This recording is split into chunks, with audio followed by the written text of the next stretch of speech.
Excellent. So my name is Samantha. So this evening is our board training on the topic of fiscal fitness. It will be a long training, an in-depth, lots of things to cover. Fiscal fitness could easily be a 12-day a week, like 7 days a week, multiple weeks on end for this topic. It's really dense. So if you have questions, please let me know. I'm also available via email as well. So let's go ahead and get our screen share starting. Hopefully everyone received the materials via email. If not, please reach out and we're happy to resend that. It's also in the board resource library for you. And then if you were able to, go ahead and bring your board financials so that we can kind of walk through some of that and answer some of your questions. But first up, as always, a reminder, I am not an attorney. I'm also not a CPA or an accountant. I am a portfolio manager, so I oversee a set of clients as well. But all of this information will just be for educational, informational, and hopefully you get some great takeaways. If you have questions, myself and your manager and our accounting team are here to help you and clarify things because it can be a lot. We have a big agenda for this evening, so we'll briefly touch on the statute. Oh, one more person, let me just check them off my list.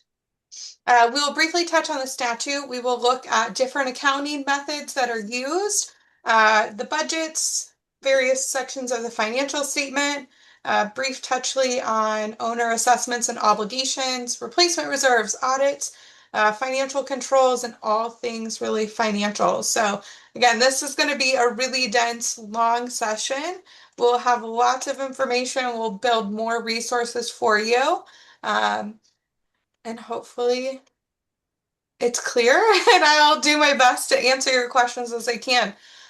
We are going to introduce some Zoom meeting polls this time.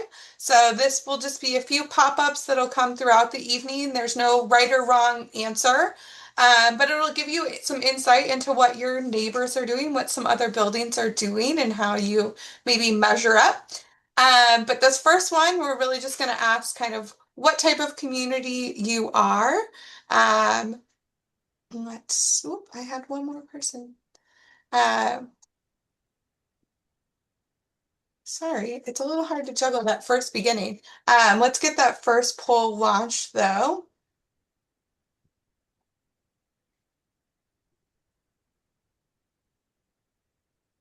So this first poll, it should pop up on your screen for you. It's really just asking what type of community you are and that's represented, whether you are a homeowners association, so an HOA, or if you are a condo building.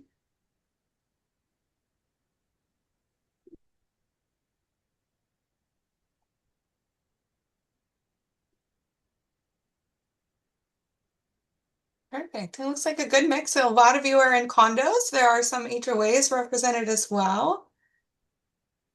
So what's really great to kind of know about this and the insight that it gives us is that homeowners associations or HOAs, they generally have less common areas. They generally have less amenities or things that they need to reserve for and set aside to replace. The larger that the HOA is or the larger that the condo association is, they have a chance of having higher assessments. They have a chance of needing more in their reserves. And they tend to have more statutory requirements in terms of an audit than what a smaller HOA or a smaller condominium might be faced with.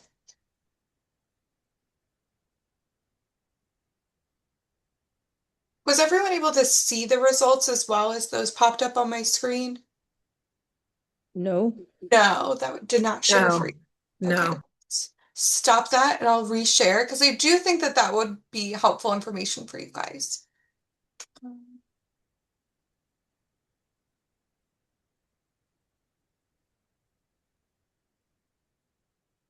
Let's try that again.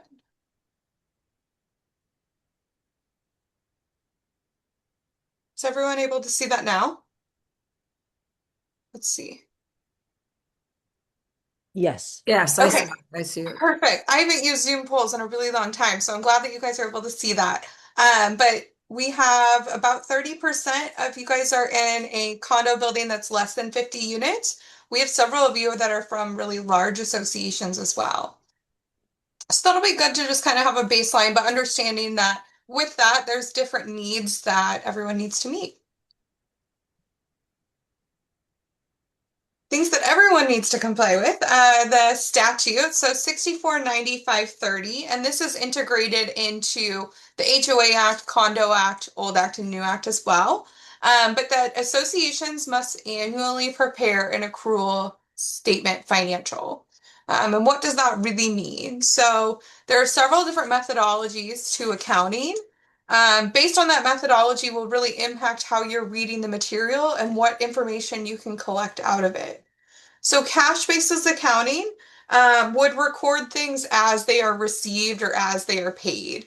Cash basis accounting gets really used primarily by like a small business, self-employed individuals, startups, but it's really showing that in and out of cash flow, but it doesn't give us the full picture of the financial health and the financial position of that organization. So many larger organizations and condos and HOAs use accrual basis accounting, which again is reinforced by the statute. And many governing documents will also reinforce that messaging of needing to use accrual basis accounting. And the difference there is that the revenue, the assessments, will be accrued and recorded when they are earned. So you'll see this on both your balance sheet and your revenue and expense statement. They kind of pull together in that reporting. And then the expenses are accrued when the service is incurred, even if we haven't received the invoice. So a good example of what are often accruals are things like the utilities. So many of our water bills come every other month, but you know that you still received that service that month. So we place an accrual in there as kind of that placeholder. And then modified accrual would have the assessments that are accrued and recorded when they're earned, even if they're not received or haven't been received. So if they're not received, they show up as a receivable, meaning it's money that we expect to receive. We're planning to receive it. We're planning on that paycheck. They're planning on that assessment to come in. But then certain features, or certain components, certain charts of accounts for revenue could be recorded on a cash basis. So, example, your move-in fee, we don't know that you're going to have a move until it happens. And so it gets recorded whenever those things happen. And then expenses under modified accrual, they are still accrued when they are incurred, even if the invoice hasn't been received. But sometimes you don't know every service that has been incurred. Sometimes our accounting team doesn't know. And then some things are kind of under the bar as far as what you might accrue for. So really small items, $100 service here, $5 there for supplies. You don't necessarily accrue for that. It's not going to sway your financial picture in a big way. But the utilities or your management fee, your landscape contract, those are really known and expected expenses. And so that's why we accrue for them. So that way you can have the full picture of what your kind of financial health and performance is for that month or year to date. Accrual basis and modified accrual, they place like a higher emphasis on that planning and forecasting and the full picture of where your financials are headed. So with cash basis, it might be something that you could be more used to based on what your background might be. But there are some things to kind of be aware of and alert is that it doesn't always provide us the full picture of the financial health. It doesn't necessarily account for all receivables or money that's coming into the association. And it doesn't account for all the payables or liabilities that you need to pay out. Accrual basis and cash basis can be kind of confusing. Sorry, I have a tickle, but we kind of do it in your everyday life. So you might not do it as much now, but you definitely did it when you were a broke college kid. That's my favorite way of remembering is when you were in your 20s, you really rely on that Friday paycheck. But the moment you get it, you go, oh, I still have my phone bill. I still have my car insurance bill. So I probably shouldn't go to that concert next weekend. But you're analyzing all of those accruals, all those upcoming expenses you know exist before you spend and know how much money you have for like fun money. You use it a lot more whenever you're going kind of that paycheck to paycheck, but you do use it in your everyday life. Now, fund accounting is another type of accounting that we also use at CWD, but it has a statutory requirement as well. So 649535 will require that reserve funds, your replacement reserves, not be commingled with other funds. So it not be commingled with your operating account. You do this in your personal life. You usually have your operating account or your operating, which is your checking account. You usually have a reserve, which is your savings account.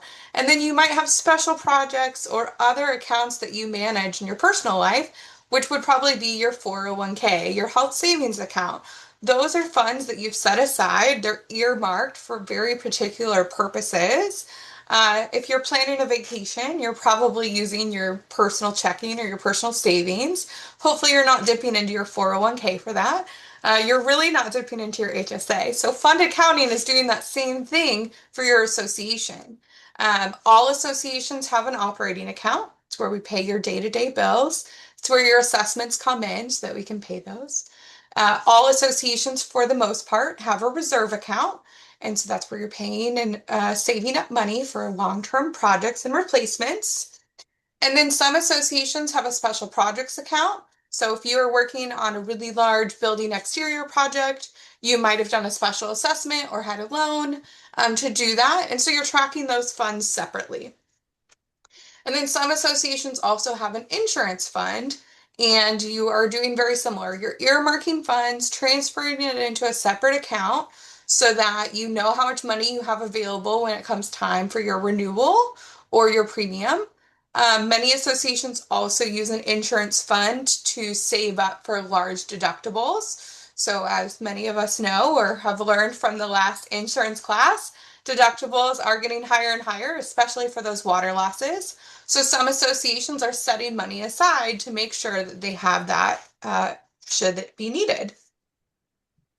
But if you're looking at your balance sheet, you might notice that you have these different funds, and some of them have the same last four digits of the bank account number.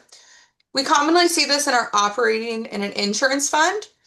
And so those are called book accounts. We've booked it, we're setting it aside, we're tracking it separately.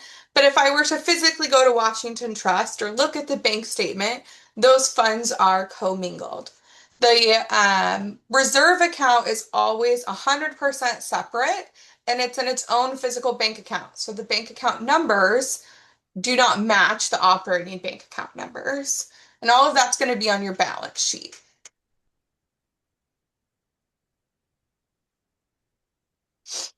Now, for CWD, kind of a recap, these are things that we've already spoken about, but so CWD relies on fund accounting and modified accrual. So we separate all of your funds so that they can stand on their own. You would have operating, special projects, and insurance if that's applicable, and then your reserves. The modified accrual of your revenue, so assessments are accrued and recorded when they are earned on the first day of the month. If the funds are not received, they show up as a receivable, and there's a accounts receivable report that will give you even more in-depth detail. But that those receivables are money that we're expecting to come from the homeowners, typically. You can also have accounts receivable other. We'll talk about that a little bit more in a bit. But going back to modified accrual and the cash basis, so some of your revenue lines will be on a cash basis, and so that's as they occur, late fees, move fees, electric vehicle charging. And then the expenses, we accrue and incur expenses even if the invoice hasn't been received, but we know that the service took place. We know that the landscaping and the utilities occurred. Let me see if I have another poll for this one. I think we're set. Okay, so budgets is the next step. We're just going to kind of quickly pivot into the budgets piece. The budgets are really laying a lot of our foundation and provides us how the assessment is calculated, and provides us something that our expenses are then compared to. So this helps build part of your financial. By having your budget developed, you can then build out your revenue and expense statement and really plan for those expenses. So budgets are a management tool. It's a tool for the board, it's a tool for the manager, and they are planning activities. So if you have social events or a social committee, or you do charitable events, or you're planning for a large repair or pressure washing, we're planning for that. We're building it into the budget. We're anticipating those expenses. All of our expenses are then tallied up, totaled up, so that we know that we need to collect this much assessments. Those assessments are then compared against your percentage of ownership to decide what you as the individual owner are obligated to pay. They provide continuity services, so the community can ask for the moon, but someone has to pay for it. So we can ask and want all of the services and activities, but we still need to pay for that and have the owners ratify that. A little bit more constrained in your personal life. So your personal life, you base your budget around the income of your salary or your standard paycheck or whatever income that you plan to receive, and then you kind of plan your expenses around that. Common interest communities, on the other hand, first plan their expenses and then determine what revenue that they need to collect from their homeowners. So it's a little bit of a backwards on that. But ultimately, your budget, while you're going through that, you want to maintain the quality of life and the standards that your community members are expecting that you will provide as the association. You also want to plan for any unexpected things. So if your building is aging and you're having more water losses or more, unplanned activities like that, more repairs than expected, more additional elevator, then you will want to also have those built into your budget so that you have money set aside when those things come up. And Kayla, yes, sorry, I saw the chat late, but yes, we will be recording this. So if you can't stay the whole session, it is a long session. We'll make sure that you get a copy of that as well. Let me triple check and make sure we don't have anybody in our waiting room. Okay, beautiful. Going back to our presentation. So, in terms of budgets, there will be mandatory lines and kind of discretionary lines. So, what that really means is mandatory lines are things that we are obligated to pay, things like taxes, major repairs, utilities, certain maintenance things. They're a mandatory line item. It has to be in your budget. You have to plan to pay that. There are discretionary line items, though, which fall in line more with the desires and expectations of your homeowners, such as social activities, maintaining a picnic area, maybe it's additional security patrols or something like that. So when you're working through your budget, I usually focus on my mandatory line items first and then come into my discretionary ones. But on your budget, and just like in your financials, there will be five main categories. You may or may not have payroll, but administration, utilities, maintenance, payroll, and professional services or professional fees. These are get developed by a combination of proposals, contracts, and then the historical data. So if we see that historically you've been paying for a lot of additional elevator service callouts, but you're not quite ready for a modernization, then we're probably going to be planning to put more money into that kind of bucket. In terms of revenue, there's several line items in there. There's interest income, maybe revenue lines like late fees, move fees, electric vehicle charging, things of that nature. Those will be in our revenue line item with our assessments. And then kind of unique a little bit to CWD is that all of our transfers, so your transfer to reserves, your transfer to insurance reserves, your transfer to residential reserves instead of common, those are booked as a negative. The reason that those show up as a negative is the money comes into the operating account and then it goes out to the reserve account or to the insurance fund. Everyone budgets a little bit differently. So one of the next poll questions I have for all of you, let's go back to our polls, is when's your fiscal year? So this should have launched for you. Does your budget run January through December, Or does it show some other time frame? Like some budgets start in, say, the month of October.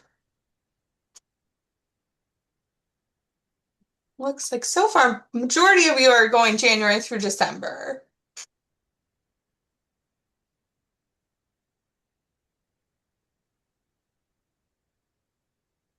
Perfect. Yeah. So we have about 90% of you are on a January through December budget. That's excellent. It really changes. It's going to vary, and that language actually comes from your governing documents. So if you are currently uh, if it's currently usually in your bylaws, sometimes in the declaration that tells you what your budget cycle is on, if it's a January through December or some other cycle. If it's something that you are interested in amending and you're already going through kind of Wakaiowa amendments, that might be something that you look at. Every association's a little bit different. Now, utilities for most of Seattle and most of King County and Snohomish County, their utilities increase actually comes out in October. So those are things that we have to be mindful of is that they usually announce the increase in October, but then the change actually happens about April. So it really kind of varies for every association depending where you're located. But here's our kind of final results of everyone's fiscal year. So 87% of you that responded, 87% have a January through December.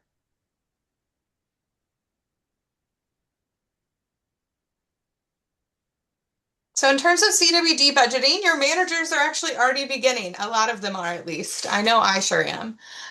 Budgets are my favorite time of year, but most of your managers, we are looking at that historical trends. We are focused on working with city and council members and getting those reports of when the utility increases are. Many of our managers, we call the vendors, we're looking for proposals, we're looking for projected increases. Some of that's hidden in the contract language, so we're also reviewing your contracts too. But the manager will provide a draft. They'll develop a draft. It goes through a peer review process, so there's an extra set of eyes. They'll get peer review notes, make any changes, and then they'll present that to the board. Our managers are then relying on you as the board member or the committee members, if we're working with the finance committee, to provide us any feedback and changes. And then once it gets approved by the board is whenever it does get then mailed out for an owner ratification. Many of our managers will try to um, get as much of this done before December. I always have a goal of getting it done before Thanksgiving, but everybody is different in what their timeline is. And as a board or as a finance committee, those are things that you'll want to plan for, discuss up front, so that there's no surprises later and you're not chasing that final deadline.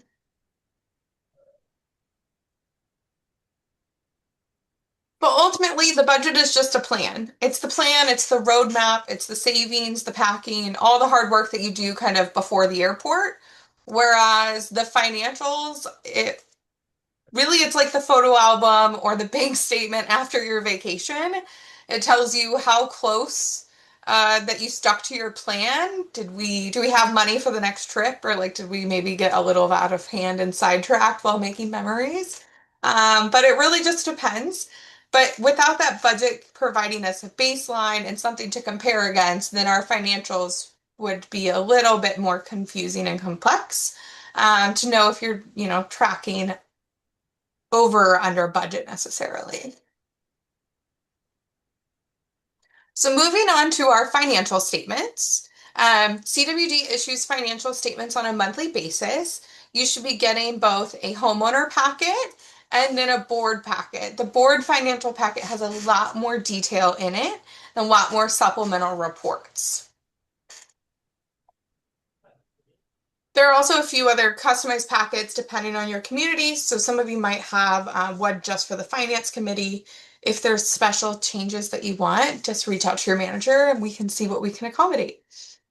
But the financial statement is providing us a snapshot of the association's financial position and really the ongoings of what occurred for that month. It will disclose various account balances. It'll do that on a per fund basis. So if you're looking at your balance sheet, you'll see the first section is usually the operating. If you have an insurance fund, it'll then be insurance fund, then special projects, and then your reserves at the bottom on the balance sheet. But it's looking at what are the assets and the liabilities and the equity for each of those funds. It also looks at the revenue and expenses for the month and the year to date. And the information in the financial package goes to both homeowners, board members. It can go to, you know, real estate agents if they're marketing the property. It can also go to lenders and banks. So if you're trying to get a mortgage or refinance, those are things that they're also looking at. The financial statement will compare revenue and expenses. This is where we see it's comparing to the budget. So are we on track, over budget, or under budget? But overall, it's helping the board as well as the management team really look and understand the association's financial affairs. So the board of directors has a fiduciary duty. You're overseeing other people's money that comes in, and so you need to be acting constantly in the best interest of the community, of the entire community, and what's in the good interest for that. You should be able to make informed decisions and not just flying by your seat. And so we really hope that your financials are providing that to you. But it's important to kind of understand, what is the accounting basis so that you know how to interpret it.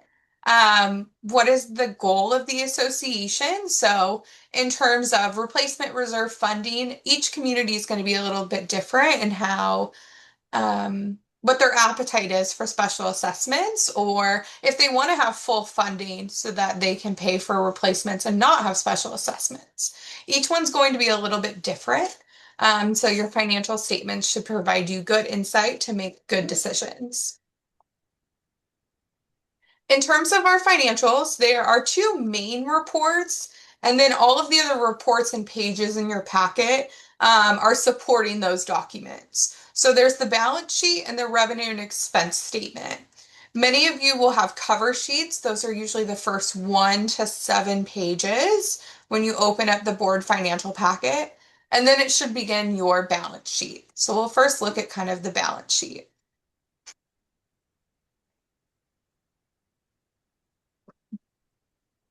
Balance sheet. So the balance sheet will disclose the assets and liabilities. Because we are using modified accrual or accrual basis accounting, it's going to put a lot of emphasis on both the balance sheet and the revenue and expense, but a lot of the detail will really be on the balance sheet for certain things. Um, by having the assets, so assets will provide us things like how much cash is in the operating account, what physical assets do we have? So physical assets can be things like, do we own the guest suite? Do we have furniture? Do we have really nice artwork? Do we have vehicles that are owned by the association? Now, many of those physical assets or fixed assets, they depreciate over time. And so that depreciation would also be displayed on your balance sheet. Your receivables are also reported as an asset. Receivables is money we expect to receive that's coming into the association. We have prepaid expenses. So if we have already, if we have an annual contract for the fire life safety or an annual contract for the front door system, you have prepaid that for the year. So the prepaid expenses will account for things that have already been paid, just not yet. The service hasn't been incurred. If you were to cancel those services or those contracts early, you could potentially get a refund and money coming back to the association. The balance sheet will also report on the association's liabilities. So these are obligations to be paid.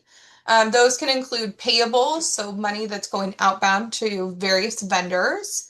Accrued payables are services that we've incurred, but we don't yet have the invoice yet to pay it. But we know that we incurred the water bill, right? We just don't have it yet.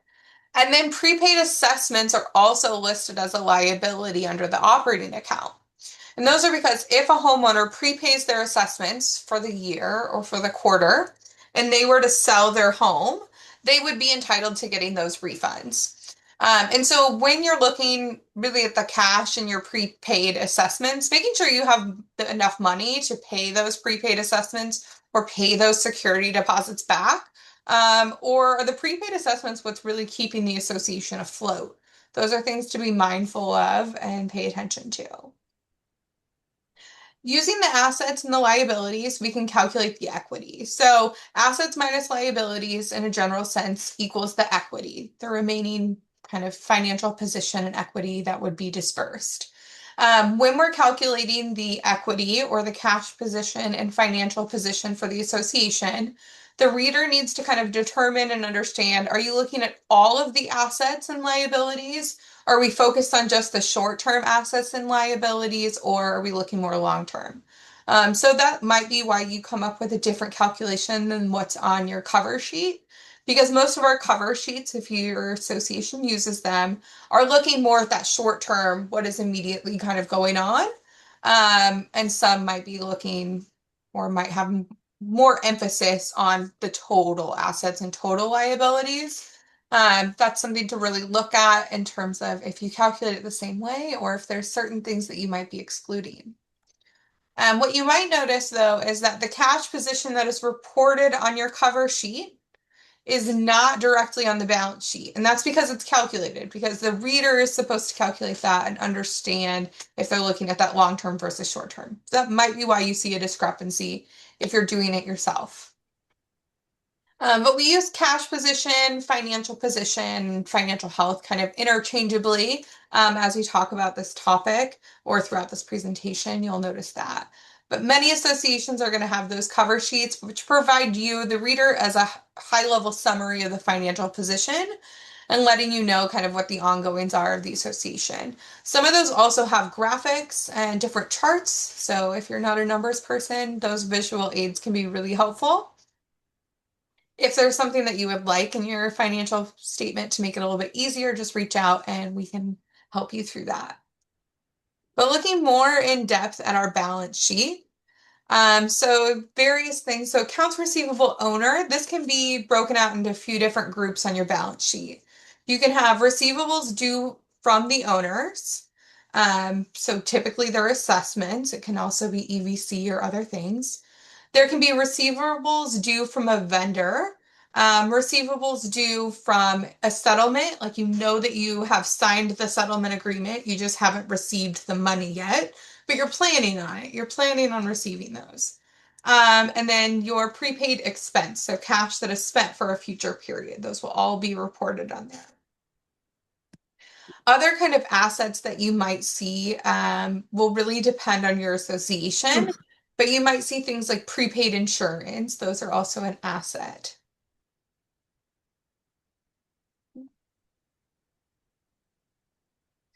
Prepaid insurance is really listed as an asset because, again, if the association were to cancel it, then they might get a refund for that unused portion. For the most part, insurance is going to be considered kind of a long-term asset, though. We're less likely to cancel those things. Other entries in terms of assets that you could see are things like various investments, a sweep account, petty cash, those fixed assets that we talked about, but then also inter funds. So inter funds can be money owed or borrowed between funds or between accounts.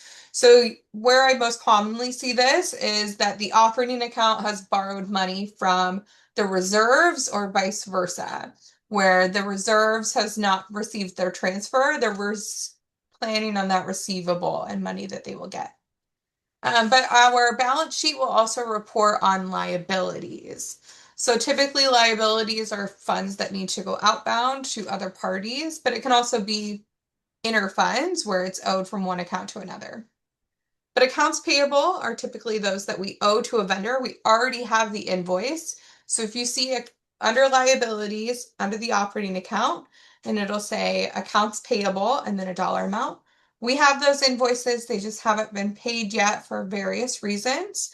And it's usually attached to an AP aging report. There's the accrued payables, which are, we're planning to receive the invoice and then planning to pay them. Utilities, landscape contract, things of that nature. And those accruals, where you can find them or find the details on them, is in the general ledger report. So again, all this up, there's two main reports, the balance sheet and the revenue expense, but all of these other reports I keep mentioning are supporting these documents and kind of feeding that information to it. Interfund payables, again, robbing Peter to pay Paul, borrowing from one fund or another.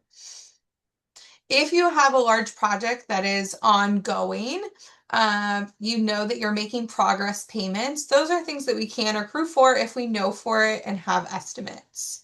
But typically, CWD's kind of standard accrual policy is that we always accrue for utilities. Those are typically based on either the actual invoice received or an estimate.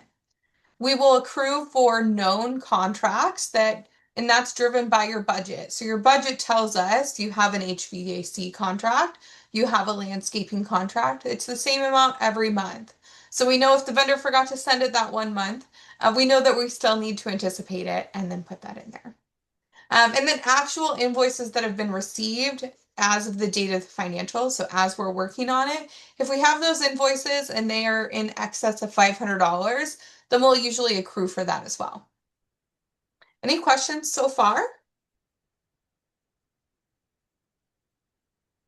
I will continue. So looking at kind of a balance sheet, in this case, we have an association. We're looking at the cash position, whether the association is in the black or in the red. Do they have more assets than liabilities or vice versa? In this case, they have 125,000 in their operating account, and their accounts receivable owner or money that they expect to receive from their homeowners is $52,000. So that's a pretty high receivable for them or for this association potentially. It could have a drastic impact for them. They have some prepaid expenses, but it's not enough to really sway their asset in a huge direction or not. So they have a total asset of 177,000. Now looking at their liabilities, this is on the right side of my screen. We have our accounts payable operations. So invoices we've received, we just haven't paid. Accounts payable accruals, we either have the invoice, have a proposal that we're relying on, or we know that these contracts exist. And so those are our accruals. They have a really large interfund payable. So in this example, they've borrowed from their reserves, but they still owe their reserves that money. This is drastically going to sway their cash position. They have $30,000 in prepaid assessments and $3,000 in security deposits. So there's potentially $33,000 that they need to have readily liquid and available to refund those homeowners should they ask for their refund. So in this case, we take our assets minus our liabilities, and they have a negative cash position of $372,000. So if all of the liabilities were to come due and they had to pay that interfund, the community would not be able to cover all of them. They are in a negative cash position as a result of various things. It could be insufficient funds through their operating because maybe they've had unexpected expenses. Maybe they've had really large interfunds that have equated over time. If they've missed transfers to reserves report as interfunds. So if that interfund is growing more and more and more, it's really influencing their ability to make proper payments. But also, as those interfunds grow, it can also skew our cash position and skew our percentage of funding that's available for their replacement reserves. So taking a close look again, the cash position does not immediately show up on our balance sheet. It is in those cover sheets, and these are things that you can calculate. It does report on your retained earnings and the equity position overall. Sorry, but the equity position isn't always, kind of itemizing or looking at what is short-term versus long-term. The retained earnings that you see would be all the prior year's profit and loss combined. So if you have a negative retained earnings, and it's a really large negative, you might be beginning to struggle to pay invoices in a timely fashion. In general, common interest communities are generally nonprofit corporations. So we want to finish our budget year as close as possible to being on target with budget or slightly under budget. But if we are consistently over budget year over year over year, you'll see that you don't really have that kind of slush fund, that extra cash sitting there. And that's where you see the retained earnings being negative. I got a little bit ahead of myself, it would appear. But again, equity is the remaining value of the association after you've subtracted all of your liabilities from the total assets. Community associations, we also factor in the net income. The net income is pulled from your revenue and expense statement. So that's really the only time that you see the revenue and expense talk directly to the balance sheet is for what's called net income. And retained earnings is looking at the cumulative profit and loss over all prior years. So how have we performed? If your association is 20 plus years old, how have we performed for the last 20 years? So we will ask a quick little poll and see where everyone is at. So what type of cash position or financial position is your community currently in? Are you in a positive cash position or negative? Again, if you have cover sheets on your financial package, it could be right there for you. If not, you might have to look a little bit more closely. Excellent news. So far, we've got a lot of you in a positive position. That's great. Now, again, our positive position for today could also still have a negative retained earnings. It really is going to be depending, are we looking at the short term or are we looking more long term? Positive, but barely is still positive, Peggy. Excellent. So we'll go ahead and share that with everyone so that you guys can see as well. Majority, are you in that positive cash position? That's great.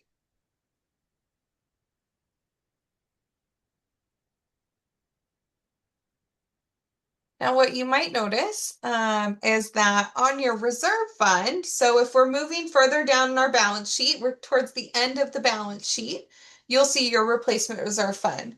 Replacement reserve fund, the equity is calculated and displayed a little bit differently. This was a change at this point several years ago now, but they moved the financial accounting standard boards moved the reserve balances from kind of an equity retained earnings reporting to a contract liability. So on your balance sheet, under the reserve fund, you will see the total cash that's actually in your reserve account. So those are usually displayed with reserve account, WTB for Washington Trust, the last four digits of the bank account, and then a dollar amount. It'll also list any other banks that you use. So if you have funds at Morgan Stanley, if you have investments, CDs, etc., that'll all get listed. Um, but as you look on that balance sheet, you'll see something called contract liability or deferred revenue. And this is because all of the money that we have collected for your reserves, money from the owners, is earmarked. It is for future projects and replacements that we know will take place at a later time, whether we're doing projects now or we don't have a project for 5 years. The revenue is then recognized at the time of the expense.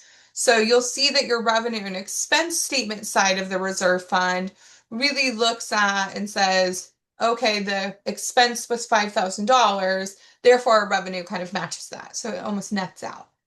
The retained earnings that is reported in your reserves is almost always entirely the interest income that you have earned over the life of the funds.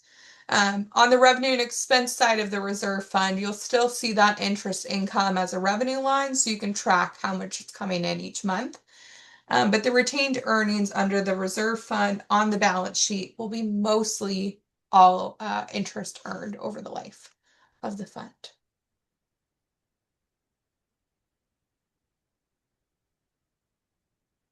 So, Betsy, to answer your question, is there something on the monthly financials that reference the total reserve cash versus the expected expense? So the total cash, if you're looking at your balance sheet under reserve fund, it will say like total asset. It should list probably like Washington Trust, and then if you have Morgan Stanley or Fidelity or CDs, it'll list each of those out, what their current balance is on those, and then give you a total. If you go a little bit further, you could see a receivables line, but look directly above that reserve receivables. And that will give you what the actual reserve cash is. Did that answer your question, hopefully?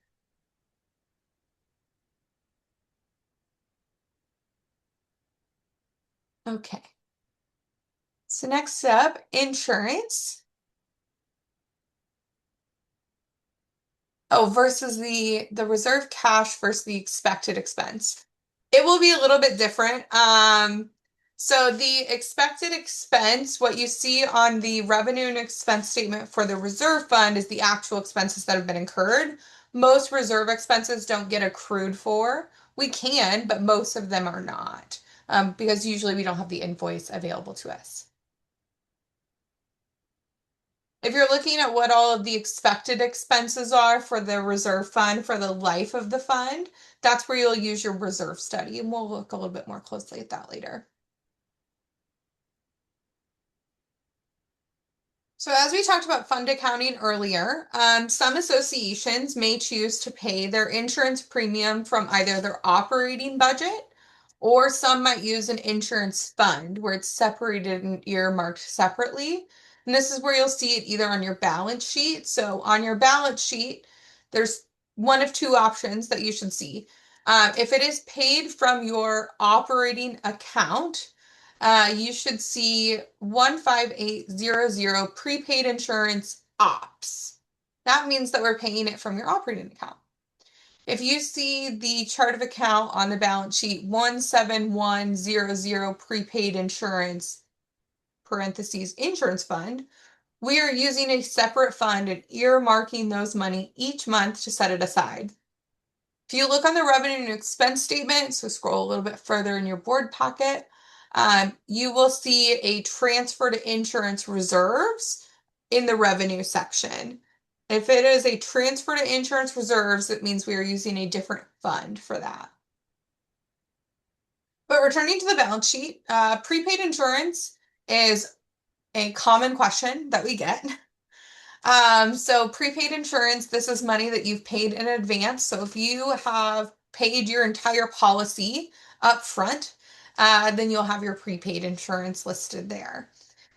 Typically, prepaid insurance is considered a long-term asset. You usually don't cancel your insurance to get a refund.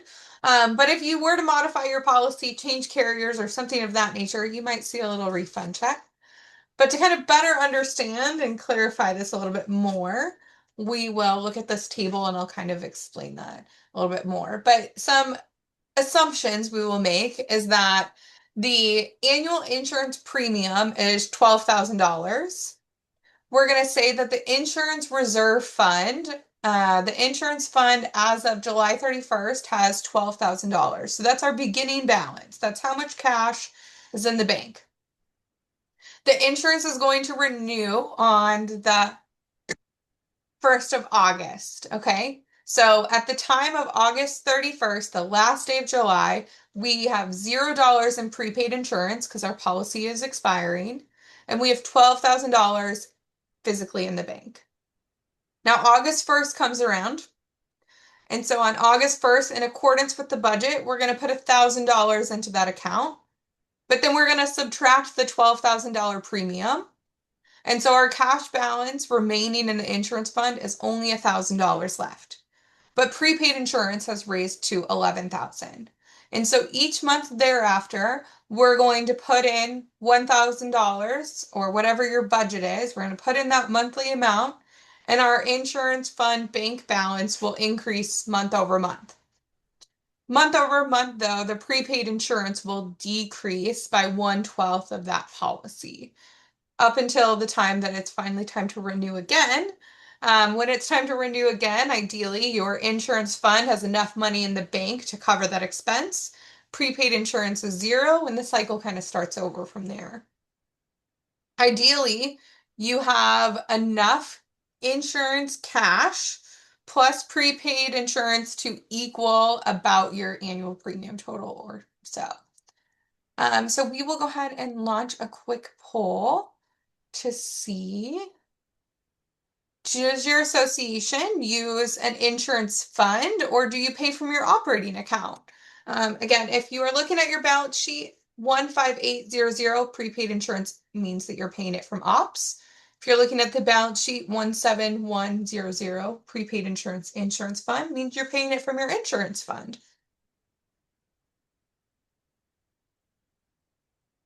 And then if you want to scroll and look at your revenue and expense statement, if you are using an insurance fund, you'll see a line that says transfer to insurance reserves. If you are paying from the operating account, it is usually chart of account 63000, insurance expense. So Jerry, to answer your question, 63000, insurance expense means it's getting paid from your operating bank account. No worries. So Betsy has a great question. Let me end this poll so everyone can see. So we have a good mixture in terms of who's using an insurance reserve and who's paying from their operating account. There's no right or wrong answer in this sense. There are some governing documents and some associations. Oop, sorry, Betsy. Hopefully you can see it now. There are some associations that their governing documents specify that the insurance fund must be maintained separately and not commingled with the operating account. If your governing documents say that, most of your managers have already taken that proactive approach and set that up for you. If you currently pay from operating and that's something that you would like to shift to using an insurance fund so you could track it separately and making sure you have enough money set aside, now's a great time to tell your manager so that way they can build the 2027 budget in accordance that way. So Betsy also asked a great question of how many associations prepay insurance. So at CWD, we will try to always prepay at least a month in advance to make sure that there's some prepaid insurance, no lapse in coverage, and that that's getting done in time. But what I think she might be asking, and Betsy, correct me if I'm wrong, because I will create a poll for it right now. How many associations pay their insurance in full? So I'm going to launch a poll. Maybe not in all caps. That seems aggressive. One second.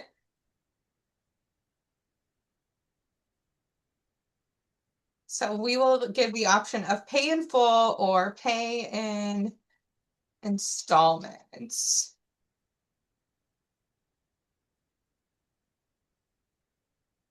So let's get this one launched.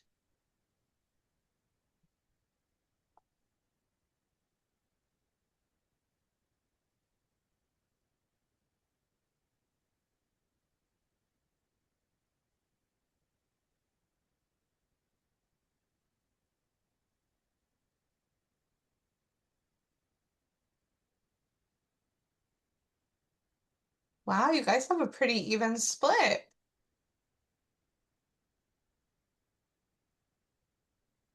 So far, out of the 23 folks that answered, we have 52% of you paying in full and 48% paying installments. I wouldn't say there's any right or wrong. It's really what works best for your community and if you've saved up enough funds to do that. Um, it can be really hard to do that as well, to pay in full. But you can set up your budget or special assessments or other means of kind of earmarking those funds aside so that it can be paid in full. It's really looking at kind of also what the finance options are available through your carrier. Um, but yes, I would agree, Eliza, there are quite a bit paying in full. Some associations do borrow from reserves. I would just be really cautious about doing that to pay your insurance. The statute does say that you should only borrow in case of like emergency or urgent matters, and that should get repaid within 2 years. So if you are going to borrow from reserves to prepay the entire premium in advance, you'll want to make sure that you budget for an additional contribution to repay back that interfund.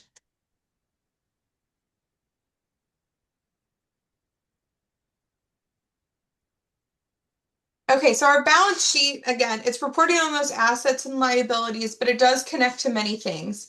So if you have a discrepancy between what your balance sheet reports the bank balance as, and then your physical bank statement, which are in the back of the board financial packet, you'll want to look at what's called a bank reconciliation report. If you have accounts receivable owner, so money that's coming from owners, but you need more detail, you'll look at the AR aging report. Prepaid assessments, AR prepaid. These are some other examples. If you're looking for accruals, your general ledger. General ledger gives us kind of the brains of the financial package. It's going to report data to both the balance sheet and the revenue and expense. It's going to help us understand those accruals, understand why we might be over, under budget. So as we mentioned, our financial statement has two main reports, balance sheet and revenue and expense. So let's jump to that revenue and expense statement. This will be immediately after the balance sheet, whether you are in the homeowner packet or the board packet. So our revenue and expense statement, it's disclosing the month, what you've done for that month, what the revenue was and what the expenses were. The accrued expenses are included in those totals. It will compare those revenue and expenses to the budget for both the month and the year to date. And it's used as a tool to really just tell us, are we over or under budget? It can help track to make sure that things are done. So example, if I budgeted for window washing to take place in June, and then I look at the June financials and I see no expense there, I need to be asking myself or the manager or checking my maintenance calendar to see when that's scheduled because we had planned for it to be in June, right? Our budget gave us that plan to do it. The revenue and expense really only tells us how we are tracking for this fiscal year against this fiscal year's budget. It doesn't tell us the cash position. It doesn't tell us the equity. It doesn't really tell us what the true financial health and stability is of the association. Over or under budget. That's the main thing it's going to feed us. So when we're looking at our revenue and expense statement, in this case, the assessments are always green because they equal the budget. If the money has not been received, it will show up on the balance sheet. Other income, late fee, move fee, EVC, parking, etc., those are recorded when they are charged and earned. Those come in on a modified accrual cash basis for those specific line items. Transfer to insurance reserve or transfer to residential reserves or common reserves. These are my yellow highlights. These just tell us what the contributions are for the month and for the year to date. These will always match your budget. There could be a small variance of pennies. Same with for the assessments. You might have a very small variance of pennies, and that could be based on rounding or mostly rounding. Um, It'll give you a year-to-date variance total. So in this case, I have a red circle letting us know that they have collected less revenue than they had budgeted and planned to receive. That's really driven in this example by their move fees. They collected less move fees than they had planned. Now, scrolling down in our revenue and expense, if you're still in your board packet, this will look very similar to your budget in that it will have those five main categories of administration, utilities, maintenance, payroll, and professional fees. It will do the same layout as the revenue, giving us a comparison between the current month, the budget, the year-to-date budget, and then also a column for our annual budget. If you have an item that has caught your eye, it's way over or under, you can always look at the general ledger. The general ledger will show us like this is the actual expense, or it'll say journal entry for an accrual. Look for things that catch your eye. Did we just miss budget and the contract amount is consistently more than the budget? Thinking landscaping as an example. Or did we have a one-off repair that's really throwing us out of proportion? So being able to explain those variances. If you have questions, your manager should be able to explain it to you as well. Some associations do variance reports. Some associations report on variances only if they are in excess of a dollar amount specified by the board. It will really depend on what works best for your association. But when possible, on your revenue and expense statement, all expenses will be reported when the service has been incurred whether or not they have been paid, so accruals. Each category, and the category meaning total administration or total utilities, will have a sum total. At the bottom of your revenue and expense statement, it will tally up and say the total expenses for the year to date. And then it'll compare that against the total revenue year to date to develop what your net income is. That net income amount is what then moves over to your balance sheet to influence how equity is calculated for community associations. Any questions on revenue and expense statements? Many of us are getting our June financials. So kind of a mid-year reflection and check-in. Year to date, looking at the year to date column, is your association trending under budget, over budget, or are you right on track? And right on track with budget can just mean a very small variance. You're not extreme one way or another. If your expenses are exact to your budget, let me know who your manager is because apparently I need some more tips. Uh, but that is great. So a lot of you, oh, it's kind of shifting. I'll give you guys a few more minutes. Oh, we have 20%. So four of you have reported that you are on track with your budget so far. That's great. So we have a pretty even split in terms of who's trending under budget or over budget or on track. So you guys are doing good. But these are things that your manager is going to begin analyzing and begin having discussions with you on for your budget. These are things that you can also be asking and engaging with that process. If your facilities or finance committee is engaged in the budget process, these are things they'll also be looking at and looking at to understand if we're over budget, why? Was it one particular line item or was it a culmination of all these little itty bitty variances over time?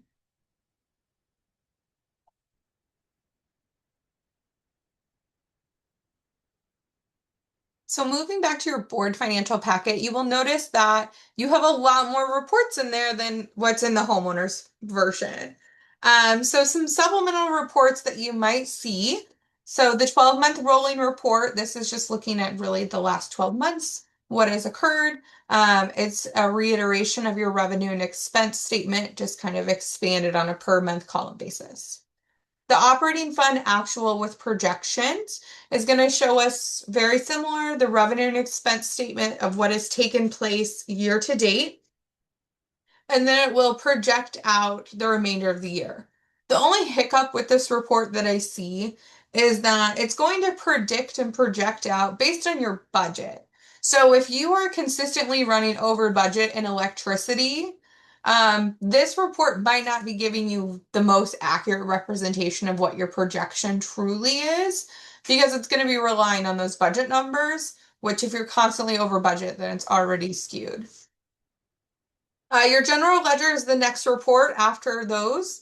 This provides every financial transaction, every accrual, every journal entry adjustment, all the details, all the brains of the financial package are there. The cash disbursement report, so this is all of the actual transactions that have taken place. Money has gone outbound. If you still use your checkbook cash checker, then this would be very similar. It'll give you all of the check numbers, the check dates, who was paid to, the amount. All of that will be in our cash disbursement report. AP aging, this is accounts payable aging. So these are all invoices that have been received but are not yet paid. That can be, you're disputing it with the vendor, you're going back and forth, you don't have the money to pay it, or you're holding it for some other reason at that time. AR aging, so what units are delinquent or past due, and how old are those balances? So 30 days, 60 days, 90 days, or we've gone beyond the 90-day period. The accounts receivable aging is usually board privileged and not disclosed to homeowners. If homeowners are asking for more details on the accounts receivable and what money is still owed to the association, We typically either provide a summary, a high-level summary of that, or we will go and redact all of the names, account numbers, and addresses. That way they just see the various balances. AR prepaid, accounts receivable prepaid. So this will tie to the prepaid assessment amount on the balance sheet. So people who've paid ahead. Bank reconciliation. So this focuses on the reconciliation between what the bank statement actually says the month-end balances and then what's on your balance sheet. So if you have book accounts, right, where you're operating in your insurance fund share the same bank account, but we track them separately, you'll see those details in that breakdown in the bank reconciliation report. And then at the back of your board financial package, you will get copies of all bank statements, any investment statements that you have, as well as copies of your invoices or paid bills. And those, if you've logged in recently to your homeowner portal, you'll notice that the board portal has had quite an update. We're still working through several of those changes and programming with the software team. But you will also be able to review all of the invoices that have been paid through there, what chart of accounts are associated with them, sort it by vendor, and find some other helpful details. All of those supplemental reports, again, they work together. They support either the balance sheet or the revenue and expense. So some examples is the AR accounts receivable aging report feeds to the receivable line on the balance sheet. The general ledger's feeding data to both balance sheet and revenue and expense. All of the reports and the entire financial package is used to give you a clear picture of the financial standing and stability of your association, and used to then use future projections, planning, cash management, and to see if you can complete various projects ahead of time. But when you are reviewing your financials, so some various questions that you might ask yourself or pay attention to is the equity positive or negative and why? Are assets greater than liabilities? And if they aren't, why not? If the receivables are high, how likely are we to collect them within the 30 or 60-day period? Or do we need to start looking at bad debt write-offs? So in about November or December of each year, your manager, if you have really high receivables, will begin talking to the board about something called a bad debt write-off. And so that will be something to kind of analyze of, just how much of our cash is out there that we're waiting to collect on. When you're looking at your financial package, do you have enough cash set aside to pay for today and tomorrow's expenses? Hypothetically, if 5 units stop paying their assessments for the next 6 months, can you still survive as an association? Can you still afford your expenses and the contracts that you have in place and still provide those services to the membership or not? Are you contributing to reserves, or is the interfund receivable on the reserve side growing? If it's growing, then you're probably not contributing, which means your percentage of funding is going down. What areas might you be over or under budget? And is that a result of something unexpected that happened, a big water loss that no one anticipated? Or have you just missed budgeted and the contract actually was more than you planned for? Um, when we're looking at that reserve cash on our balance sheet, and we're just looking at the reserve cash assets, we're not looking at the reserve receivables. How does that compare to your reserve funding? Are you in a strong enough funding position? Do you have enough for your reserve expenses that are coming up? Are you saving for the roof or not? Those are things to kind of analyze and review. When we're looking at our financials, it's really important that we're not just looking to see, oh, it's positive equity and we're under budget, we're done. You really need to be analyzing it, looking ahead, considering the trends, considering the collection efforts that are taking place, and considering how your association is marketable. If someone needs to sell their home, is the association in a strong enough position that it is a safe investment or a good investment for someone to buy a home in that community? That's what lenders are looking for as well. If there are really high delinquencies or high accounts receivable, then you might be delaying how much cash you have, which might, indicate potential deferred maintenance. Is reserves funded or not? Are they consistently contributing or not? Those are things that lenders are really looking at and paying attention to, especially if you're using any sort of Fannie Mae, FHA, VA loan. Those are things that they're analyzing even more closely than kind of your standard bank.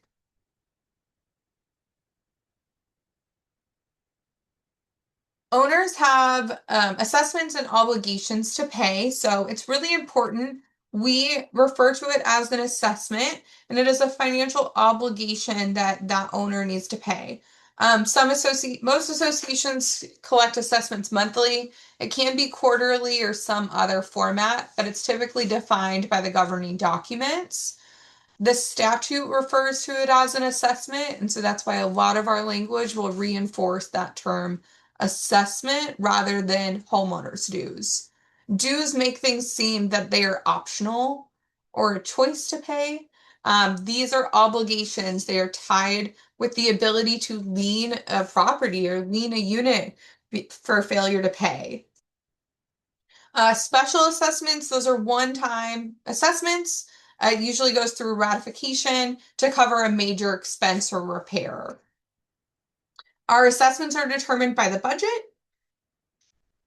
And as we talked about earlier, when looking at the budget, as community associations, we look at all of our expenses and then determine the assessments. So we almost never promise a 0% or a 1% increase because it's not realistic. When we are budgeting or being realistic about assessments, things like insurance and taxes and utilities go up every single year, whether we like it or not. And so, in order to accommodate those increases, you're either going to have to cut something or raise the assessments and collect more money.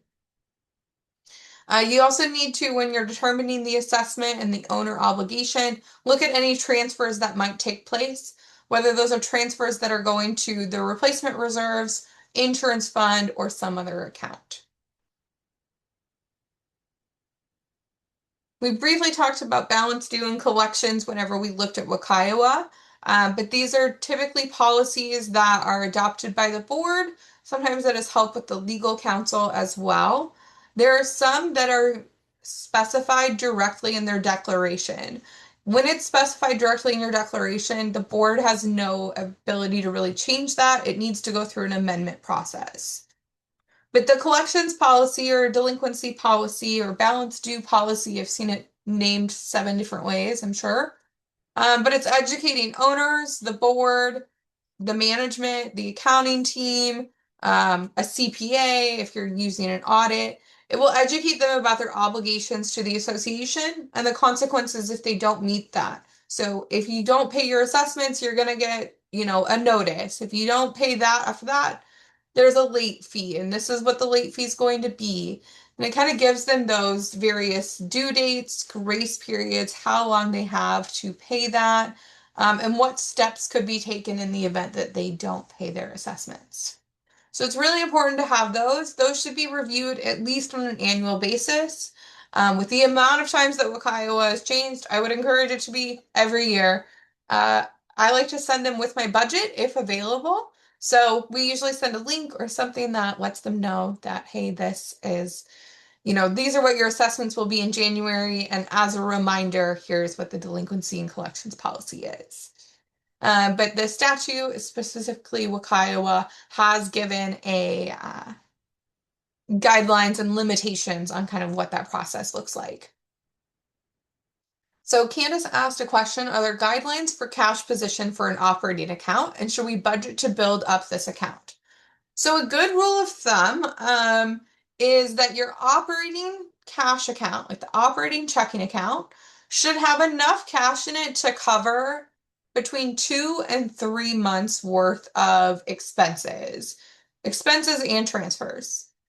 So if you do not currently have that in your operating cash account, and or if your retained earnings are negative for the life of the association, then yes, you can budget for that. You would budget for a prior year carryover or contingency, and those lines kind of help build up the operating account. It collects more money than what the known and budgeted expenses are to boost the operating to create that extra kind of slush fund, savings, cushion, safety net, whichever you want to call it. But yes, you can budget for that. A good guideline or rule of thumb, 2 to 3 months worth of expenses. If you have really high accounts receivable, you have, a lot of homes that are struggling to pay the assessments, being mindful of that, that if more people stop paying, you're gonna have harder time paying your vendors. And then you get into the scary part of potentially a vendor putting a lien. So definitely would like to avoid that at all cost. Replacement reserve. So many of your associations will have a reserve account, and you might also get a reserve study. So replacement reserves or the reserve fund, these are set aside in their own account, and that's statutory required. They're in their own physical bank account, and these are saving and setting aside money for major components and repairs. So typically they are common elements. If you are a mixed use community, so you have residential upstairs and retail downstairs, you might be saving for both common components and residential components, and you might be allocating and separating those out. But things, components, when I refer to that, I'm looking at things like, does the asphalt need to be repaved? Does the roof need to be replaced? Do we need an elevator modernization? Do we need to repair the entry system, the tennis court, the elevator? All of these are physical components, and they are usually analyzed through a reserve study.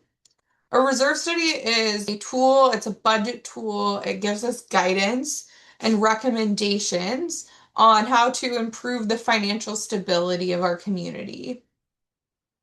Statutes and lending guidelines may require a reserve study to be completed, may be required to be done annually. Most associations complete a reserve study on an annual basis or a reserve study update. In 2028, all associations, all common interest owned communities under Wakaiowa will need to get a reserve study.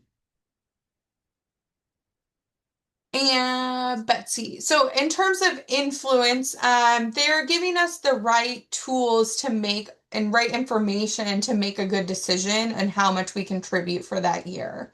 Um, you need proper, I could just guess at what an roof's going to cost in 5 years, but us using a specialist that can help you budget for that and plan for that in the future, they will give you recommendations in the reserve study of things like, if you contribute dollar X, you will achieve full funding this year. If you contribute dollar Y, you will achieve full funding in 10 years.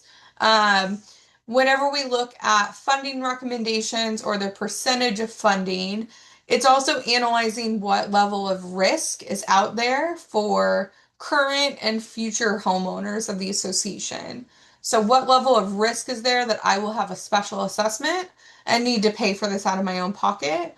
Or how much have we set aside to save up for that expense to occur?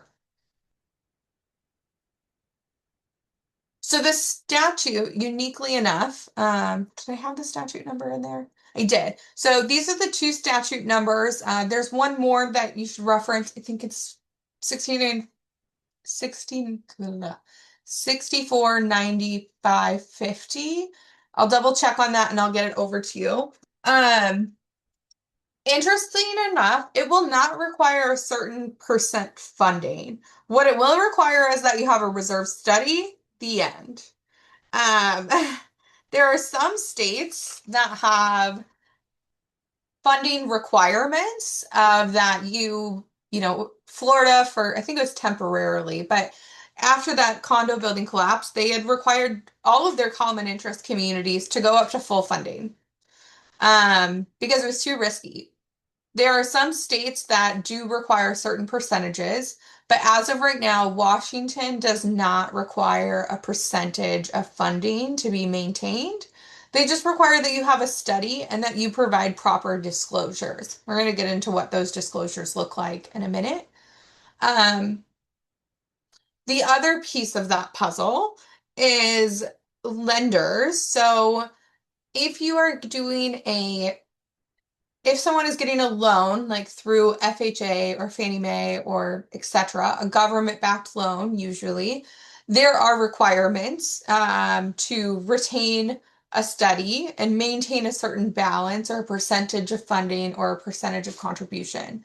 So right now, Fannie Mae, as an example, 10% of the operating budget must be going to the reserves. So 10% of the annual budget must be putting money into the reserve account. Doesn't say that you need to maintain a certain level of funding, just 10% needs to go in there. But interestingly enough, in 2027, starting in January, right around the corner, that percentage will increase from 10% to 15% of the budget will need to go towards reserves. And again, from their perspective, they're analyzing the risk. What is the chance that this association has enough money to pay for these reserve expenses or an unexpected expense? Or what is the likelihood and risk that the homeowner needs a special assessment? And if I'm a lender analyzing, this person, if they can afford this mortgage and afford this risk, and I'm willing to lend to them, what's their own individual standing? Can they afford that special assessment, or are we looking at a risk of foreclosing on that home? Um, all about risk.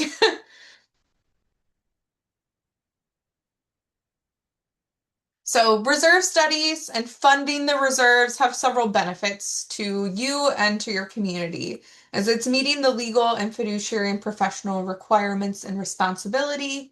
It's reducing your liability. It's showing that we are, acting as a fiduciary, acting in the best interest of other people's money, of the association, and not self-serving. We're making sure that we have money set aside and earmarked for these planned and known expenses. A reserve study is used as a tool, a management tool, and a communication tool. It lets you know that these are all of the expense, or these are all the components we have. This is what it costs to replace them. This is what it costs to replace the roof. And we only have this many more years left until we have to replace it. It might reveal when you get a reserve study, especially if you've used the same specialist for many years and then you change, they might come in with fresh eyes. They might find a component that wasn't in your study that was missing, things that weren't budgeted for. And it's minimizing the need for kind of special assessments and enhancing that resale value. It's making it more marketable when you say, like, we've already completed these repairs and we've set aside this much money because we know that these other repairs are coming. So to Betsy's question, what percentage of funding do you feel is healthy? I mean, the golden answer, of course, would be 100% funding would be preliminary healthy. A reserve study is going to focus on what the actual replacement cost of the component is.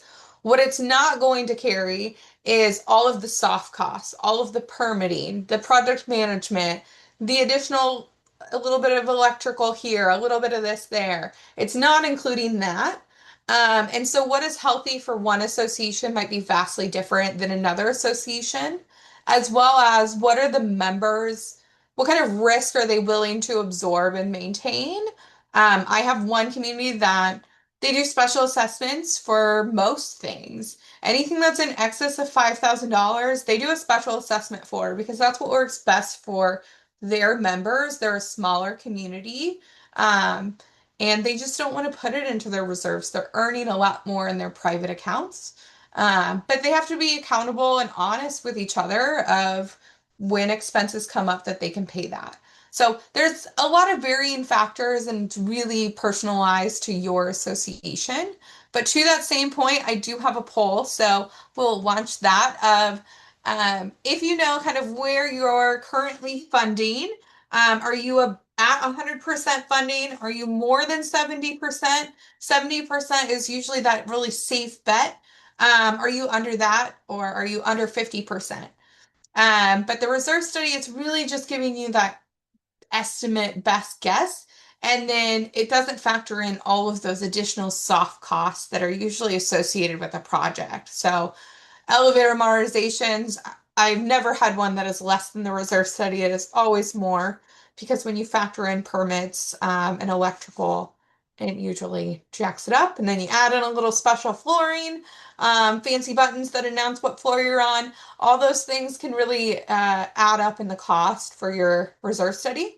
So it's about working with your specialist, working with your reserve study specialist so they know what expectations do you want. Do we want top of the line, the best flooring, the best paint, or we want somewhere in the middle? Every association is going to be different in what they expect from their community and kind of level of standards. But we'll end the poll so that everyone can see those results. So about 60% of you are less than 50% funded. We only had one person that responded that they were at 100% funding. Again, even with 100% funding, it might not have those soft costs in there.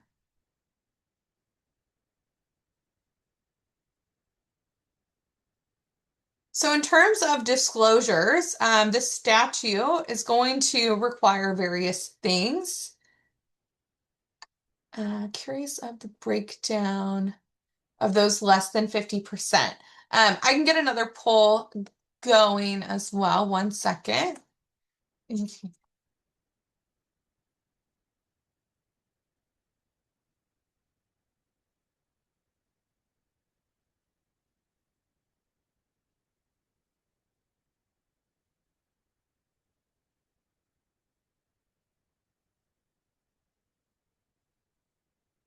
We'll add in a few questions here for you. Jerry, you want to specify some of the things you're hoping to gain? So what I have right now is if you're under 50%, are you a condo with less units? Do you have amenities? Other things that you're curious about?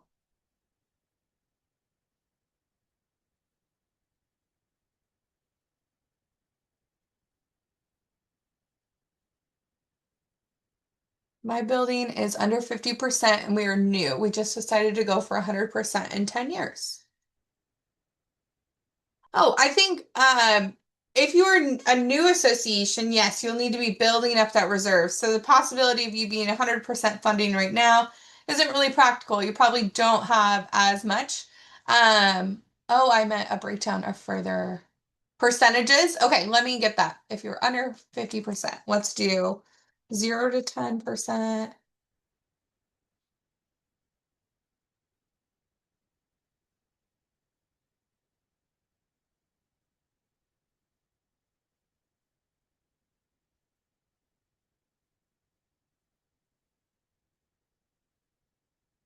One quick sec. There we go. Let's get that one to launch. Okay, so if you were under 50% funded, where are you really at? Again, if you don't have a lot of expenses coming up in the next 5 years, maybe it's not as big of a deal for you. But it's about analyzing what expenses are coming up and do you have enough money for those? And are you earmarking and setting aside money for, expenses or projects that are even further out?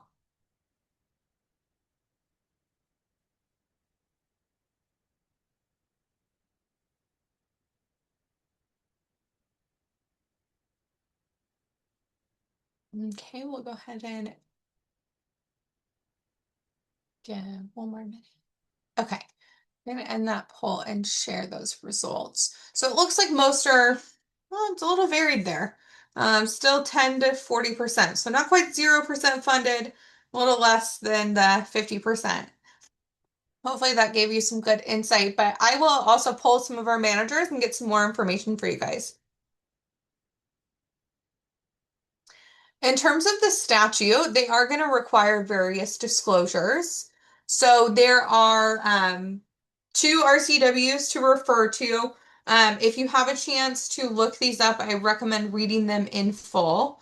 But essentially, we must supply a disclosure of reporting on, does the association have a reserve study? Yes or no? Does the reserve study meet the requirements specified in the statute? How much percent funding do they currently have? What does the reserve study recommend for various contributions?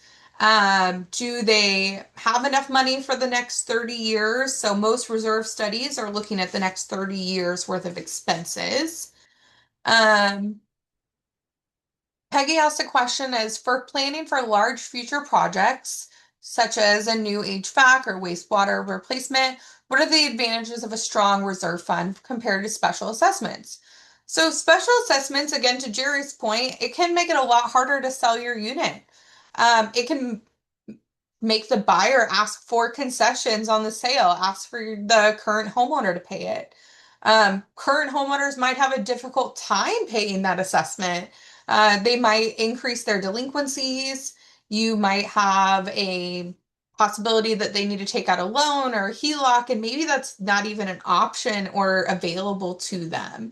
So, have special assessments, they can work really great for some communities. In some communities, it can make or break the homeowner's financial stability in their personal life.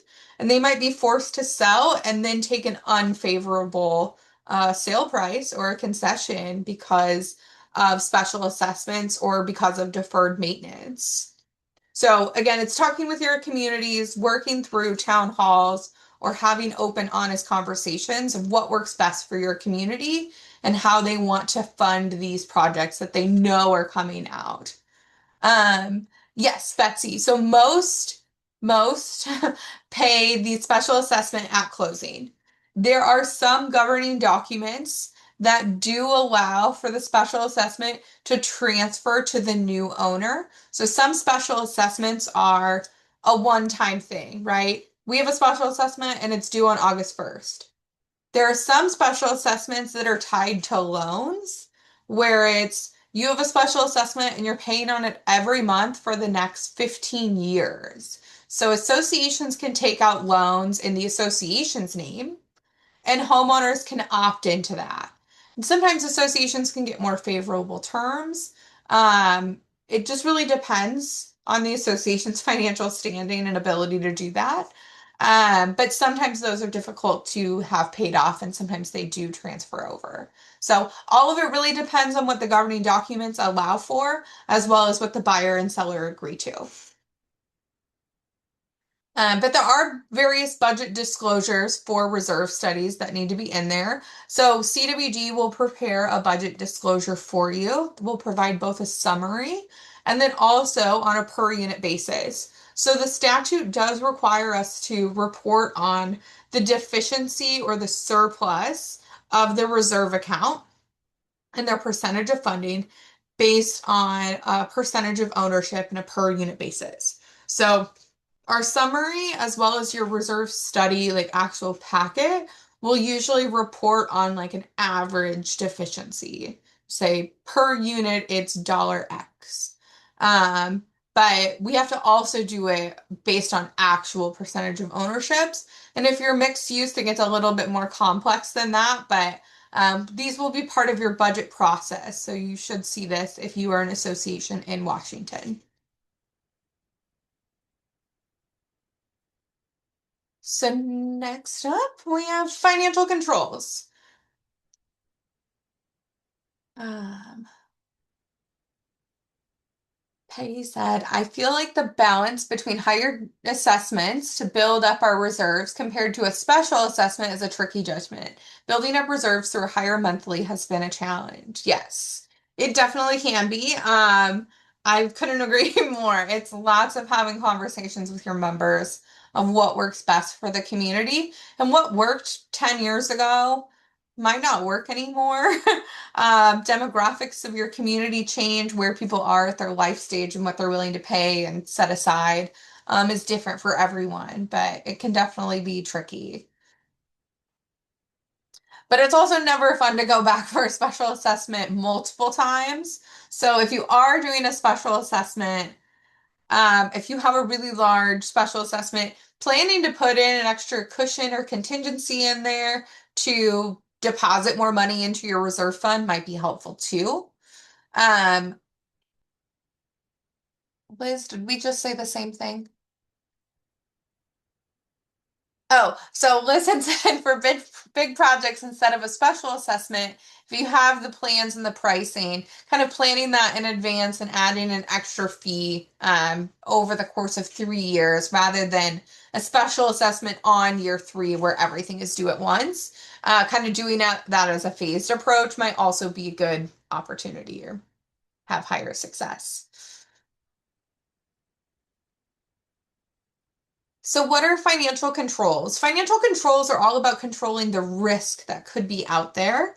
CWD's team, accounting team specifically, is separated into distinct departments where everyone has a very separate duty and role, and it's not overlapping. So, the person that is depositing money into your accounts, your AR rep, is not the same person that is paying the bills, the accounts payable. And it's not the same person that's reconciling the bank statement, which is your general ledger. So everyone has a distinct role. It's separated. There's no overlap. This safeguard allows us to help prevent fraud and embezzlement. Same with for your board members. So having everybody involved in the process is great. We usually have, two signers that are signers on the bank account. Not everybody is a signer, and that helps limit and control some of that risk when we are using things like Square or Stripe for on-site payments, if you take like a credit card processor, um, the person who is accepting those payments and the person reconciling, the person actually moving those funds, they tend to be different individuals. Other financial controls are simple things like reviewing your financial statements, asking questions, being engaged in the process, reviewing the paid bills, making sure that they have the association's name on it and the billing address, and that the account can be matched to the general ledger and the financial statement, really engaging with that process. Um, Associations should make sure that their funds are FDIC insured so that you are under that $250,000 limit. In 2028, under RCW 649530, reserve funds will have to be FDIC insured. If you're already under WCIWA, so you're constructed after 2018 of July of 2018, you'll need to comply with that now, but you might have to look at alternatives, additional banking institutions, using CDARs or using other safe investment options to kind of diversify that. When we're looking at investments, emphasis on the safety. As a fiduciary, you are overseeing other people's money. So protecting that principal balance, making sure that if you are using an investment, that the principal balance never declines. You're only going to walk away with extra money than what you put in. Stock market is a gamble. CDs and CDARs, pretty safe. They spread money across the FDIC network if you're using CDARs. That will make sure that your balances are always FDIC insured. And then associations can also work with a CPA or certified public accountant to conduct a financial audit, review, or investigations. In 2028, or if you are already under WCIWA, you will need to get an annual audit, and that is under 649530.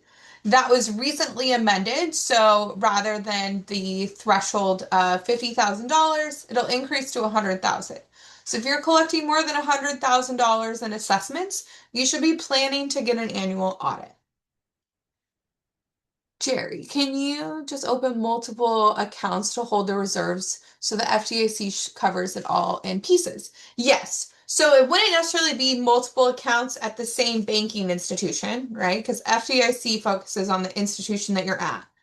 So if you have 250,000 at Washington Trust and all of that is liquid cash, and you have another 250,000 at Morgan Stanley, though they're investment, so most of that's diversified. But you also have 250,000 at Bank of America. You have 100,000 over here. You can diversify across multiple banks. That is an option. If you are working with any other banking institution or an investment institution, we need the board to manage that process, as well as supply copies of those statements every single month. We cannot close your financial statements or issue you accurate financial statements without copies of those statements. So it's really important that we get those as soon as they are available. Otherwise, it might delay it, and then your information for your next board meeting might also get delayed. Betsy, so if you are newly transitioned condo, the developer is not providing the information for an audit. So with that, I would work a little bit. I haven't done a developer transition in a long time, so I might work more closely with your manager on their feedback. But we will discuss audits a little bit more next. Actually, that's one of our final pieces of the puzzle here. But what it might mean is that what they issue you in their response and their answer in their audit is a little bit different than what some other associations might see. So, a financial audit. Let's first do a quick poll on why isn't that letting me launch it? One second.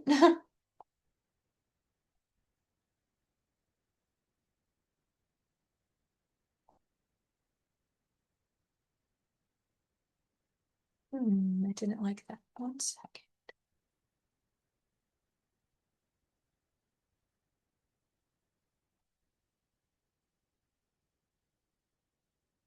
There we go. Okay. So, how often is your association getting a financial audit? And if you're not quite sure what a financial audit is, we're going to talk about that next. But are you getting an association audit through a third party every year? Are you doing it every 2 to 3 years using a homeowner waiver to kind of vote that? Um, or if you are a newer association or a smaller association where you're not collecting assessments in excess of, say, $50,000, then you might not have ever received an audit.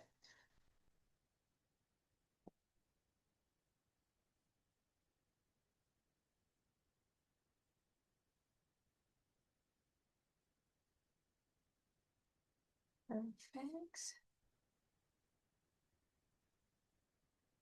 Okay, so we'll share those results. We have about 50% of you getting an audit every single year.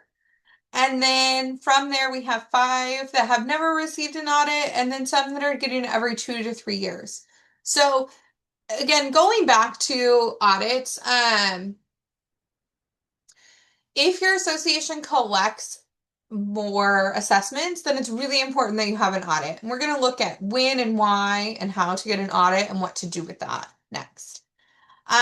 So what is an audit? This is just an independent review from a third party CPA usually to verify that the financial statements are materially, oh, that's a hard one, to that they're correct.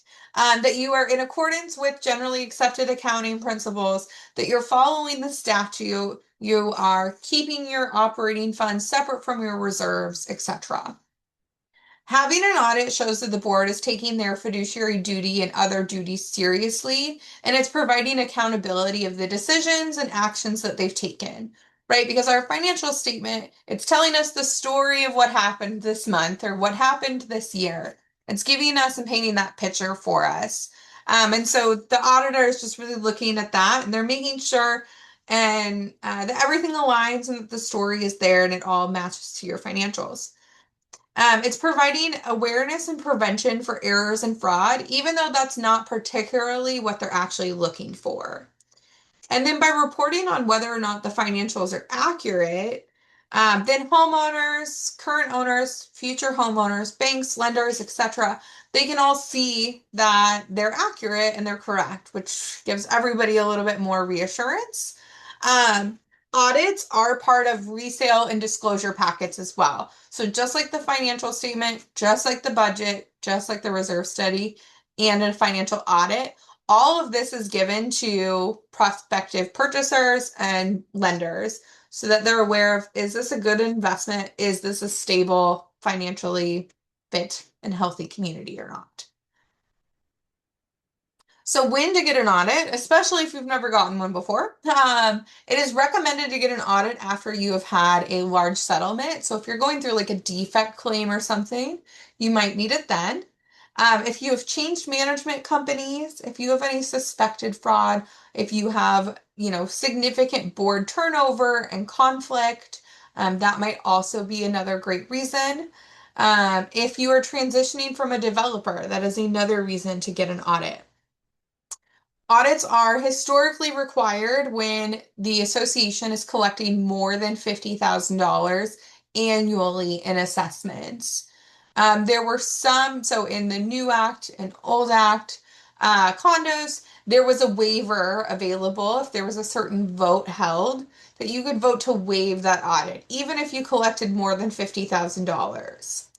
Now, in 2028, under Wakaiowa, and also as recently amended as May 2026, under House Bill 2354, that amended the statute and raised the threshold from $50,000 to $100,000 to require that they receive an annual audit from a third-party CPA.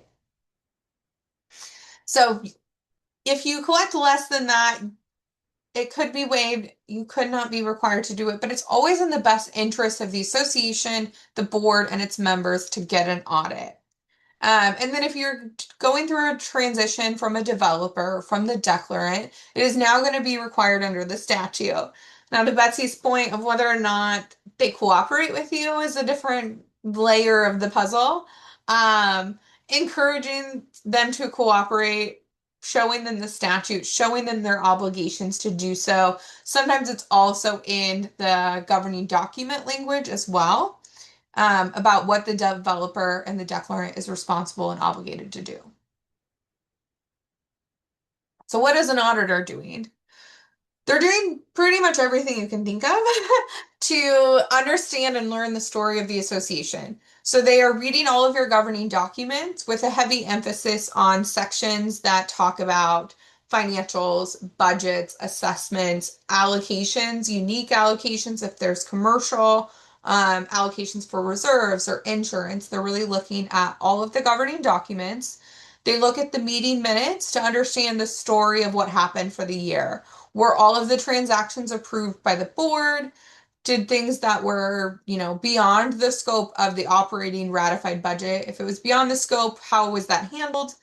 Are all of the reserve expenses approved by the board? Are they dual signed? Most of us use electronic transfer forms rather than physically mailing a check from us to two different board members for signatures before it can go to the vendor. They are going to evaluate the internal controls, understanding that, if your financials were produced by CWD, understanding the separation of duties that are there. If you are using Stripe or guest suites or collecting other on-site revenue, how is that getting tracked and recorded? And do we have a history of that to show? They're going to look at your financial statements. So they're going to be looking to see if the accuracy of the bank reconciliation report matches the bank statement, matches the balance sheet. They're going to test and verify different prepaid insurance allocations, look at the accruals that you have for the year. And then they're also going to calculate the federal tax liability. They will look at both the year end, so if you're January through December, they're going to look at the December 31st financial statement, and then they're usually going to look at January and February as well, because they're reconciling those accruals that you anticipated, those anticipated expenses that you didn't quite have the invoice for yet. They are going to look at your reserve study, your budget, how much you're budgeted to contribute to the reserves. And then they're also going to look at how much money you have at the reserves. They're going to kind of trace those cash transactions, trace the expenses. They usually ask the manager, can I have a copy of this invoice and this invoice? They'll pull it from the general ledger and we'll provide them copies of that. They will adjust any balance due to. So if you have inter funds, they will look at those and make sure that we're calculating it accordingly. They will ask us for all kinds of documentation that your manager will usually supply. There's maybe the occasional thing that we need to ask the board for copies of, but most of it your manager already has access to supply. In the case of a developer, it's a little bit more tricky because they keep a lot of their own information. It doesn't get filtered through CWD. They're also going to look at your revenue and expense. They're going to look to see if you're over or under budget. How did you do compared to last year? Was there anything unusual or large variances? And is everything that needs to be there there? Is everything that needs to be disclosed properly disclosed? Now, what they're not doing, because that was a lot. I think we can all agree that was a lot that they have to do. What they're not doing is they're not a reserve consultant. So they're not developing your reserve study.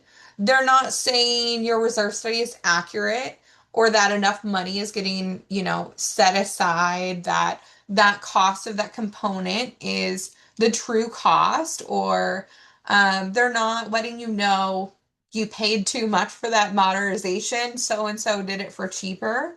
They're not looking really at that value. They're also not looking specifically for fraud. If you suspect that there is fraud, you can get a forensic audit, or there's a few other options if you suspect that there's something like that.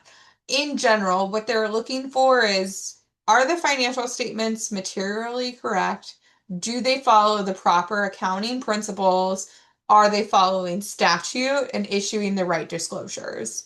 Um, is everybody, you doing their best to be a good fiduciary and operate on behalf of other people? So when the auditor issues their report, they first issue a draft. Um, A majority of it is a reiteration of the financial statement of your year-end December 31st financial statement, and then the remainder is their opinion. So if they issue a clean opinion, it means the financials are correct and in accordance with GAAP, and they have sufficient disclosures. They have a sufficient evidence, they have all the documentation that they needed, all of their questions got answered through that process. Now, a qualified opinion usually indicates that there is missing evidence to support the balances on the financial package for the year end. So, in the case of the developer not cooperating, if you have exhausted all attempts, you've followed what your attorney suggests, what the CPA suggests, what the manager has suggested, you've followed as much as you can, then the auditor's report might be a qualified opinion report, and they'll report back to you of, we're missing evidence or we're missing documentation for these five things. Um, and so if you get a draft that is more of a qualified opinion and it says we're missing, evidence for these five things, if you can supply it, they'll usually amend the report and issue a new copy. If you can't, you take it for what they've reported. They're a third party, and it still becomes an association record. It is a record of the association after the final copy has been approved and accepted. And that is what then goes to your owners on the SharePoint site, as well as what would go to any future buyers or lenders. So again, after you get that draft, the board should read it in full, ask questions, be engaged in the process. Depending on which CPA firm or auditor that you use, you will usually have to sign a representation letter acknowledging the acceptance of the report, acknowledging that all the documents you supplied them are the association's records, they are full and complete, you're not hiding anything. Once you have accepted that, they will issue you a final copy. And that's what we share with the owners and escrow. And then the audit should be reviewed in full so that how can we improve? How can we do better next time? It will also estimate any quarterly tax payments. So if you're acquiring a lot of interest earned, then you will need to go ahead and make sure that you are making those quarterly payments. But the audit will usually provide us that. Sometimes it also comes with your tax return. You can have the association or the CPA that is doing your tax return can be the same that does your audit. So there are many that kind of offer it as kind of a bundled package. Um, Correct. So in terms of Janelle, is it, I don't want to mispronounce your name. Is it Janelle?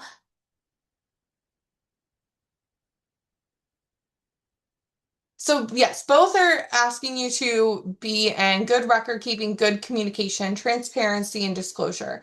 Most board members are not necessarily like a formal legal fiduciary, but fiduciary and operating on behalf of other people and following, good faith efforts, good business judgment, and being transparent through that process is a really great way of kind of explaining the importance of the duties that we have to the membership. So I apologize if there was any confusion there. Thank you. So all in all, the financial statements and the audits, they're just a snapshot in time. So they really just tell us what is going on at the end of that month. They give us insight to the stability and future of your community, but they're an ongoing process. Being engaged with the budget and the financials and the audit, it's a continual process, and there are several pieces to that puzzle. So the financial statements, audits, budgets, reserve studies, all of that is used to help you evaluate the financial health and stability and the possible risk that could be there with your community. Is the community a safe investment? Is this a place I want to put my money and live here? Will I have to pay a special assessment next year, or are we going to France? Like, knowing those things about your community can help you individually as a homeowner decide those things, decide if you can take that next trip or not. Um, but, financials are for the association, but it's still impacting us individually as a homeowner. I live in an HOA as well, so like I totally get it. How my HOA is operating does influence me on the day to day. And if I was a board member, I would have that obligation to protect the community's assets. And so all of you have that obligation and responsibility and the weight of that, of looking out for the financial future of your community and the livelihood of some of your homeowners and how they can kind of navigate through the future. So that's my final slide. We do have a survey. So uh, Peggy, I've been doing this a little too long. I'm a little afraid of them. I'm in the Midwest, so we'll see. But we do have a quick survey. I hope that some of these polls, it was different, something I've, new for these training sessions. If it's something you like, please let me know and we will try to integrate that into more sessions. This survey for this time will also, which we'll email out if you can't scan the QR code, but this will also ask questions of what you want to see in the 2027 schedule. So as many of you might know, we issue out the schedule usually in the fall. So if there are certain classes you're interested in, certain topics, or if there's certain classes that it's too much information at once and you want it broken down, please let us know so that we can kind of curtail and really help this for you and get the most out of it. But that's what I have this evening. I will turn off the recording. So if anyone has any questions, feel free to do that. Otherwise, I hope everyone has a great evening. So let's